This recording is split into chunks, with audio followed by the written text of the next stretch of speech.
हेडलाईनचे प्रायोजक आहेत पिंपरी चिंचवड एज्युकेशन ट्रस्टचे पिंपरी चिंचवड विद्यापीठ पुणे।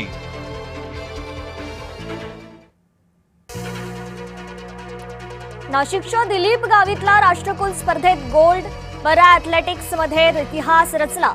पुरुषांची 100 मीटर शर्यतीत रेकॉर्ड।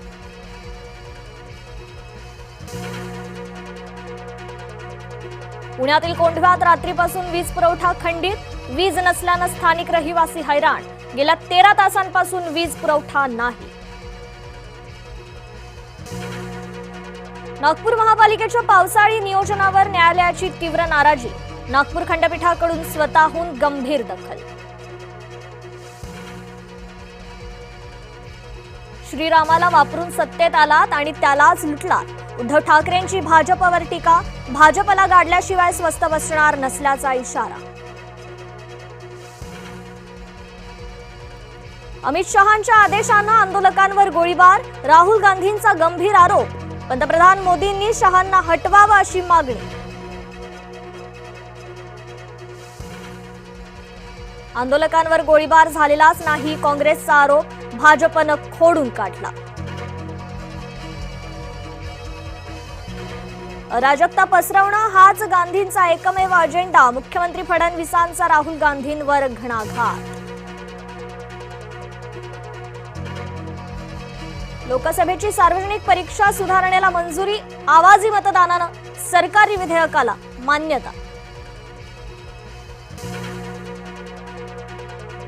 जरांगे पुन्हा आंदोलनाला बसणार। समर्थकांना धाडला सांगावा। नोंदी सापडलेल्यांना प्रमाणपत्र देण्याची मागणी। गाडीचा हट्ट, टीका झाली फिट्ट। मनसेकडून खेळण्यातील गाड्यांचे नेत्यांना गिफ्ट। मुंबई पाठोपाठ ठाणे महानगरपालिकेची उधळपट्टी। तिजोरीत खडखडाट असतानाही गाड्यांची खरेदी।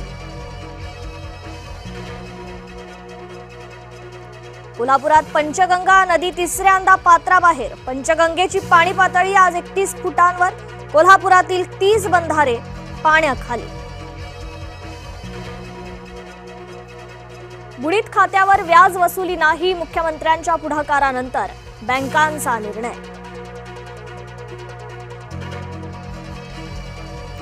तुकाराम मुंढेंनी आता शाळांकडे मोर्चा वळवला। शाळा, अंगणवाडी आणि विनापरवाना अन्न पुरवता येणार नाही। जलजीवन मिशनच्या खड्ड्यात पडून चिमुकलीचा मृत्यू। अमरावतीच्या कोरडा गावातील घटना। प्रशासनानं खड्ड्यांकडे दुर्लक्ष केल्यावरून नागरिकांचा संताप। अहिल्यानगर शहरात भटक्या कुत्र्यांचा उच्छाद। 3 महिन्यात 500हून अधिक नागरिकांना भटक्या कुत्र्यांचा चावा। कुत्र्यांच्या मुद्द्यावरून पालिका प्रशासन ढिम्मा।